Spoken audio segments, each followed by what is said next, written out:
everyone to the webinar Value Added Work, Finding the Zone.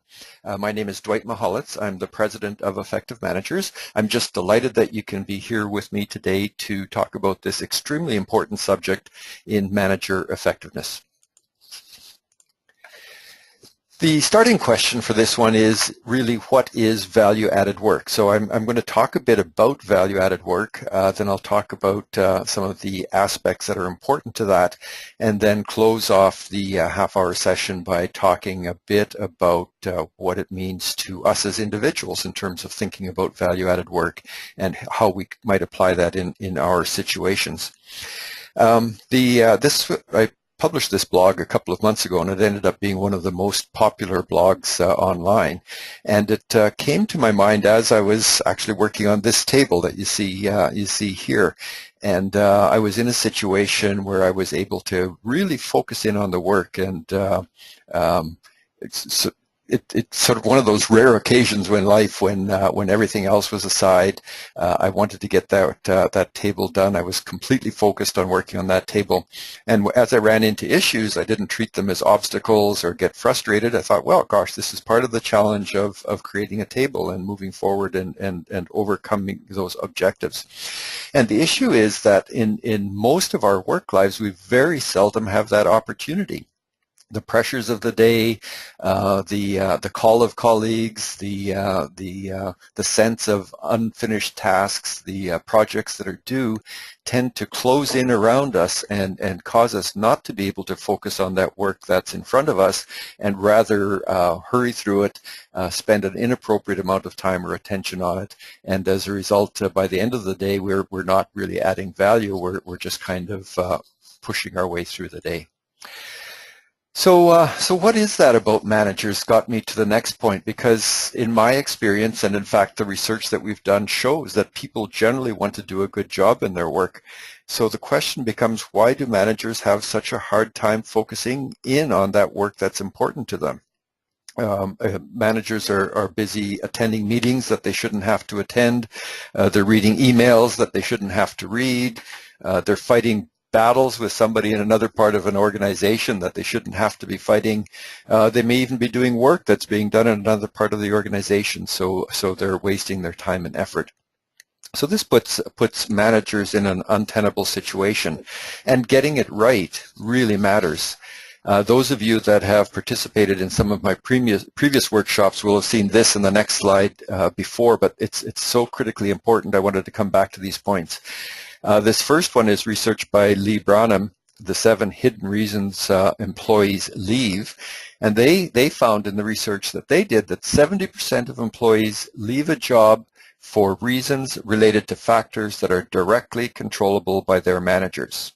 So you think about that. Managers control in 70% of the situations those factors that cause employees to leave the organization. And this next one from Gallup, I just love the Gallup research that they're doing. They're mining their database of millions of manager direct report relationships, and they find that work groups that are ineffectively managed are 50% less productive and 44% less profitable. So key findings there that we really need to bear in mind. And I also like to refer back to this research, which was published back in 1994, so 20 years ago. Most would say this is pretty old research, but if you look beneath the surface, James Heskett, when he published this, he's a professor at Harvard and published this first in Harvard Business Review. He really put his finger on something that's fundamental to the way we do business. And most people remember it is in these green boxes that you see at the top here. So employee satisfaction drives customer satisfaction, drives revenue and profit. So in those organizations that have higher employee satisfaction, now we call it and refer to it and study it as employee engagement. But if you have higher satisfaction or engagement, you will have more satisfied customers, and this will drive the lifetime value of a customer up so that you have more profits. What people tend not to realize is that there's a box that underpins all of this, and Heskett was very clear about that, is that the service profit chain is driven by leadership and management practices in the organization. So if we want to impact on how profitable we are going to be as a company by improving employee satisfaction, improving customer satisfaction, we really need to look at our management practices and our leadership practices so that we are optimizing them for improvement of work and effectiveness and overall organizational performance. So that brings me to the next point, and that is what is value-added work? It's a phrase that's thrown around by a lot of consultants, a lot of different individuals in management sciences literature.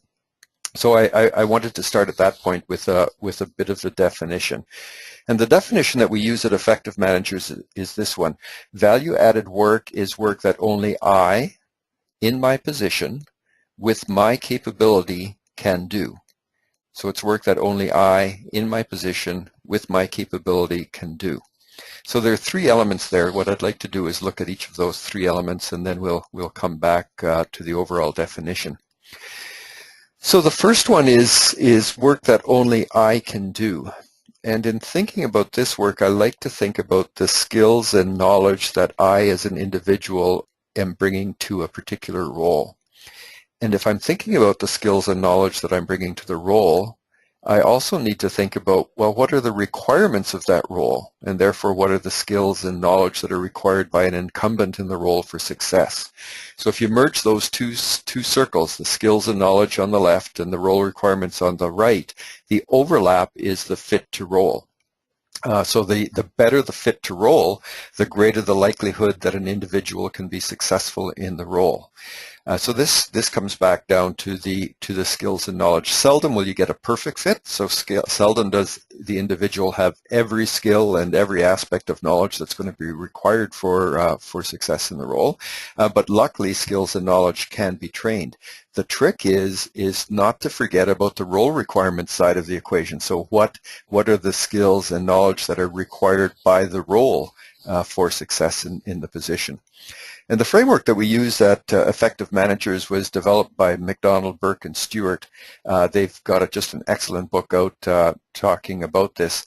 And they tease apart what's commonly thought of as skills and knowledge into technical skills, into knowledge, and into social processing skills.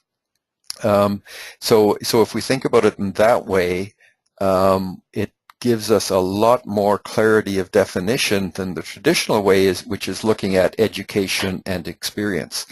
So education and experience can be indicators of knowledge, but they're not definite. So they're not prescriptive in terms of really understanding what an individual's skills and knowledge are. So for example, if I've had 5 years experience in a particular job, have I really been increasing my knowledge and my skills and my ability to apply what I've learned in different situations in each of those 5 years? Or have I been kind of floating through the job and doing the same job over and over again year after year? So it really becomes important to dive beneath the surface in terms of understanding knowledge and skills. So I have a whole webinar on this subject, so I'm not going to dive into it too deeply, but I did want to touch on it. The second aspect of value-added work is this one, and that is work that only I, in my position, can do. So different positions in organization are unique. I believe even if two jobs have exactly the same title and exactly the same position description, the jobs are going to be unique in terms of the value that they can add to the organization. And one of these factors that I think is really important is the complexity of work. And while we all have this intuitive sense that as one is higher in the organization, work is more complex, we very seldom explicitly think about this or apply it in terms of how complex is the work of that particular position. So as an example here, if I'm a worker and I'm on the front line, I will come into work in the morning, I'm given my work, I'm told to do my best, and I'm given training and coaching to be able to do my best. And I do that work during the day, and when the bell rings at the end of the day, my work is finished. So my complexity of work is kind of within that day. How do I implement this process or this procedure in order to be able to do this work to the best of my ability. If I'm the vice president in an organization, I might be accountable for establishing a market for a new product on a different continent. So I would need to be thinking about all of the different elements that need to be in place in 3 or 4, maybe even 5 years by the time I'm going to be able to open that market through delivery of services. Are we manufacturing locally? Do we have a local sales force? Do we manufacture on the continent, and therefore do we need to set up manufacturing facilities? Do we outsource? I mean, there's a myriad of things that need to be done. So that is much more complex work. So the value-added work then is work that only I in my position can do. Only the vice president in that role of vice president is going to be able to do that work in terms of establishing their presence on this different continent in so many years' time. The vice president can delegate some parts of that work to directors. Each of those examples I gave might be a sub-objective that would be delegated down the organization. But at the end of the day, I, as the vice president, am the only one in the organization who is going to be able to integrate all of that delegated work, make the decisions, and steer and manage that process over the years and overcome the obstacles and really figure out what the best approach is going to be, make the decisions to actually implement that successfully over time. The interesting thing about value-added work is that if the vice president doesn't do that work, the director isn't going to have the capability to do it because they won't have the seniority or the capability to work at that level, and the president isn't going to work it because the president has delegated. So if individuals aren't doing their value-added work in their position, that work is quite possibly missed in the organization and not done at all. So that brings me to the third aspect, is that work that only I with my capability can do. And this is directly related to the complexity of work in the organization. So if the requirement of the role is for work of a certain complexity, then I as an individual need to have the capability to work at that level. So coming back to the example of the worker and the vice president, the capability of the worker is to be able to understand the procedure and to implement that procedure to the best of their ability. The capability of the vice president requires processing a large number of initiatives in parallel and moving resources back and forth between these different initiatives that are underway, understanding that the final point for decision and implementation might be 3 or 4 years in the future. So the capability to manage work in that way is quite different from the capability to manage work at the frontline level. One is not better than the other, one is not good or bad, they're just different, and the intriguing part about capability is that it matures over time. So you can't train a frontline worker to be a vice president. You can give them skills and coaching and support so that they can mature to a vice president job over time, but it's important that we make this differentiation in terms of capability. So this comes back to the example that I made earlier. If I want to do my value-added work, I really need to focus in on using my capability to the best of my ability in that position to be successful in the work. So the definition then, coming back to it, is work that only I, in my position, with my capability, can do. But there's a little bit of a catch here which I want to come back to, and this one is an important one. I stress this as much as I can in any webinars I do, is that the manager needs to apply his or her capability fully. So therefore, the manager needs to value the work of the role that they have in place to be successful in that role. This work also comes from McDonald Burke Stewart, which I pointed out in an earlier slide. The best example I can think about this is when you promote a frontline worker to a manager. Well, actually, I'll give you 2 examples. The first example is a frontline manager being promoted to a manager. A frontline worker, being promoted to a manager. So in this situation, often it's the best worker, the person who does the best in terms of the proceduralized frontline work that gets promoted to the manager. So they've been around a while, they're really good at the work, so let's give Joe or Susan a chance to be the frontline manager, and you promote them to manager. The employee likes the idea of being promoted to a manager because it's a raise, you're moving into the management system, it's a move up the organization. But the question is seldom asked as to whether they actually value the work of managing. Are they going to value the coaching, the feedback, the performance management that they need to have in place, the administrative duties that come along with being a manager, the holding of and attending of meetings and so on. And in many cases, I find that in fact this has not been addressed and the individual doesn't value that work. So as a result, they spend their time on the front line, coaching, training, solving problems, fighting fires, because that's the work that they enjoy, that's the work that they're good at, and they don't value all the other stuff. So the managerial duties get avoided, in a word. So by avoiding this work, what we find out is that the manager work just simply doesn't get done. And this is part of the value-added work that is important. A similar thing can happen in professional level, where your best salesperson or your best engineer or your best accountant is appointed to the director of the team to direct the accountants or to direct the engineers or to direct a sales team. And similarly, up until that point in time, they've been individual contributors doing work on their own. Once they become a director, that brings on all of these managerial accountabilities and authorities that they need to put in place, and they really do need to value that, or they're not going to be successful in that work in exactly the same way that the frontline worker won't be successful as a frontline manager. So I wanted then to move on to the examples of value-added work. We've talked up until now about what is value-added work and kind of what's the theory or the underpinning of value-added work. So examples of value-added work fall into these three categories. The first one is helping your organization attain its strategy. If you think of it from the perspective of the CEO, the corporate strategy is also the CEO's own personal business plan. So there are objectives that might be 5 to 10 years out that are part of the strategy that are approved by the board that the CEO needs to ensure are reached within that time frame. The CEO has some personal work to do in order to make sure that that happens. So that is the value-added work of the CEO.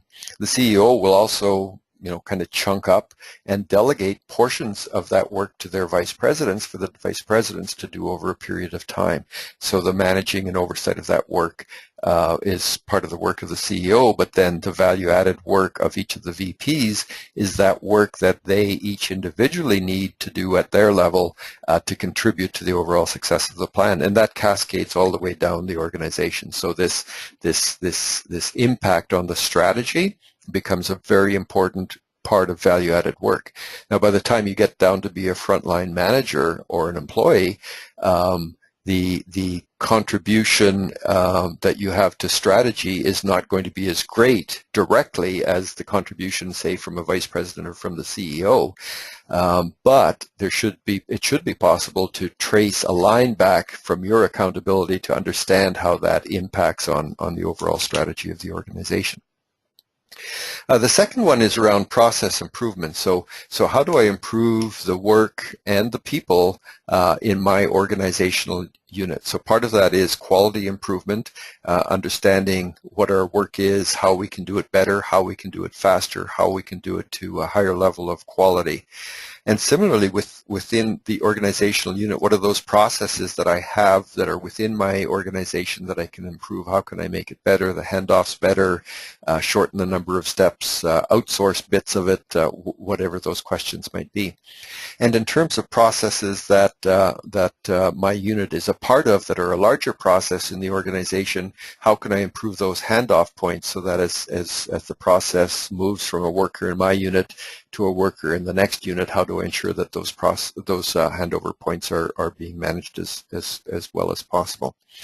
And the third example of value-added work, and this one is almost always undervalued in organizations that I see, and that is managing your people. There are 5 requirements for the management of individuals, and often we find that managers are not aware of and do not manage effectively. Particularly as you go higher in the organization, there's more and more of a tendency for, say, the CEO to come to the decision that the vice presidents or the senior vice presidents, whatever their title is, are senior people. They've been around a long time, so I don't need to manage them. They can be self-managed.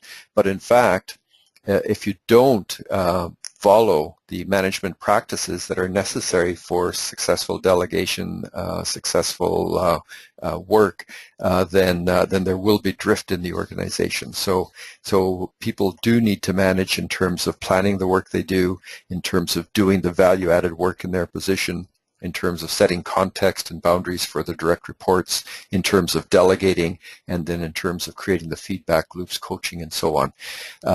That my next webinar, as an aside, my next webinar in 2 weeks from today is exactly on this subject, which is the 5 requirements for managers. So how do we do in terms of value-added work? We conducted some research last year, and we did this with the Telfer School of Management, and we found that managers only spend 55% of their time doing value-added work. So that means 45% of their time is spent doing things which are not value-added. This is falling in the bucket of those examples I gave you at the beginning, going to meetings they shouldn't have to attend, not being sure of work, duplicating work, being in conflict situations that they shouldn't have to be in. So there's huge opportunities in organizations where if we could just harvest back some of this time, just imagine if you could improve effectiveness of your managers by 10%. In an organization with 100 managers, that's like hiring 10 additional managers to do value-added work. The uptick for organizations is huge. If you look at it from the other perspective, it's like the CEO telling all the managers to only show up after morning coffee break on Wednesday because, that's the amount of time that we need from you. In other words, 55% of your time. That's just ludicrous, I know. So we really need to help CEOs understand this unfulfilled potential in their organizations and how they can really leverage that to do a better job. So that begs the question, why don't we spend more time on value-added work? And I've come up with 3, but I'm sure if you had a notepad in front of you, you could jot down a few as well. But I wanted to focus in on these 3 because I think they're the main ones. The first one is distractions. We let the day drive us. So we're going into work in the morning, and we're so concerned with the commute time and how many to-dos we have on our to-do list for the day that by the time we arrive in the office, we're worked up in terms of having to just jump into it and get as much done as we can.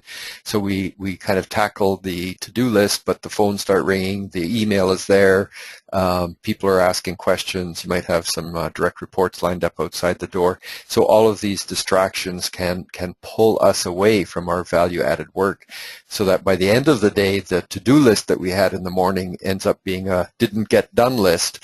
And in my experience, most managers then end up working in the evening or the weekends to do their real value-added work, when in fact we need to somehow create those opportunities in the day to really focus in on that work that is important and protect time in our agenda in the same way that we set up a meeting with our boss, or we set up a meeting with a colleague and protect that time for that 1 or 2 hour meeting.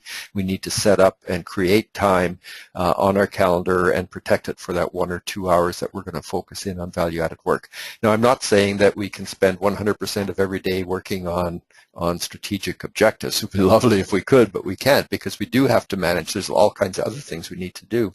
But the question is, how do we find that right balance in our workday? The second reason we don't get focused in on our value-added work is just human nature. As human beings, we tend to bite off more than we can chew. Think of the last time you cleaned out the basement or the garage in your house and thought in the morning, I'm going to get that done by noon, have a nice lunch, and then be off to to do some nice recreational activities in the afternoon, and then by 2 o'clock in the afternoon you're still up to your elbows in boxes and you haven't even had lunch yet, simply because we're optimistic in terms of what we can get done within certain time frames. So again, the balance is required in terms of being realistic around what we can get done when, setting enough time aside and then focusing in on it. And then the third one, this relates back a little bit to valuing the work example that I gave earlier. And the third one is that we enjoy doing the work that got us to where we are today. So again, as human beings, once we're promoted to manager, director, vice president positions, the success we had is based on work that we did at the previous level. So that's work we're really good at, and it's been acknowledged that we're really good at that work.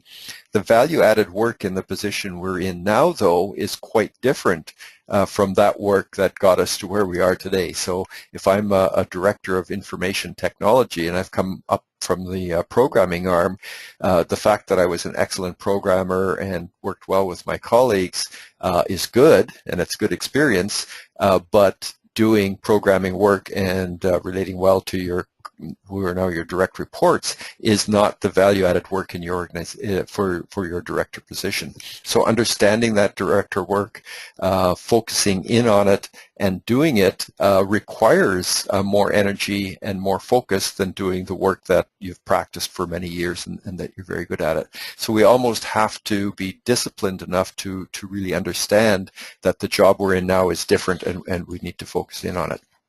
So in terms of value-added work, then, the closing thought on this aspect of it, and then I think I've got about 3 slides in 3 minutes, so we're in time. So the value-added work, we need to create space so we can spend a reasonable amount of time on value-added work.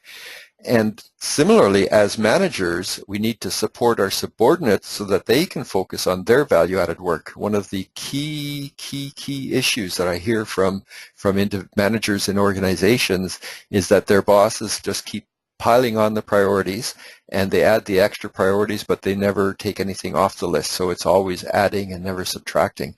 Part of our job as managers, when we delegate work, is to, through that feedback loop that I talked about earlier, is we need to understand the situation of the subordinate and understand what the impact of this new delegation of work is, and help them understand how they can fit that into their work life. So that often means taking stuff off the list. And if you as the manager don't take it off the list, that's leaving your subordinate in the situation of either trying to do everything at suboptimal levels, so lower quality work, or make the decision themselves in terms of what they're not going to be able to do, and they won't have the position in the organization, the line of sight to be able to make that decision appropriately. That's really your call as the manager. So just before I move into the closing slides, I thought you might want to see the result of the value-added work in the table I was working on.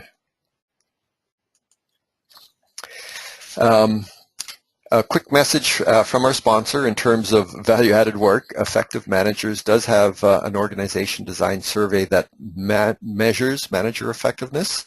Participation in this manager effective survey is now available to any organization. And the big learning for me in the development of this survey is that it helps us help organizations get to root cause in a way that employee satisfaction surveys just don't nowadays. So there's lots of related reading material on my website that describes this. So if you're thinking of doing an employee engagement survey, if you're thinking of any significant change project in your organization, or if you're just thinking about how do you improve the situation of managers, really do give participation in the survey some thought. Just a quick note, our next two webinars, the 5 requirements of effective managers and the effective point of accountability, both fundamental to our methodology, so please do tune in. If you have any questions, if you'd like to avail yourself of any of the free materials, please log on to the website. There's a webinar tab that you can click on to register for upcoming webinars. There's a resources site where you can click on to download materials. You can also sign up for a free newsletter there.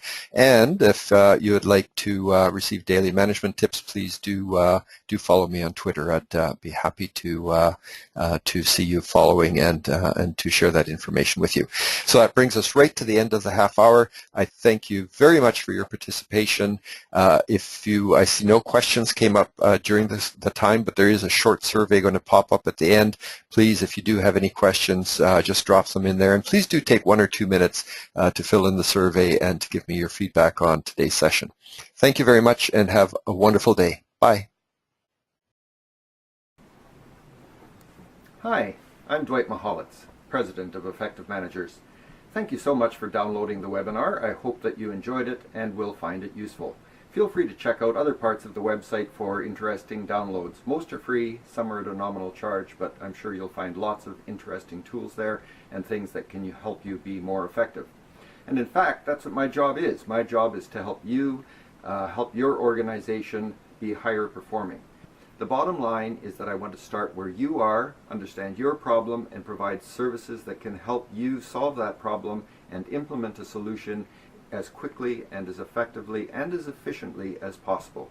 Give me a call, drop me an email. I'd love to hear from you, talk about your situation, and see if there's anything that we can do together. Thank you.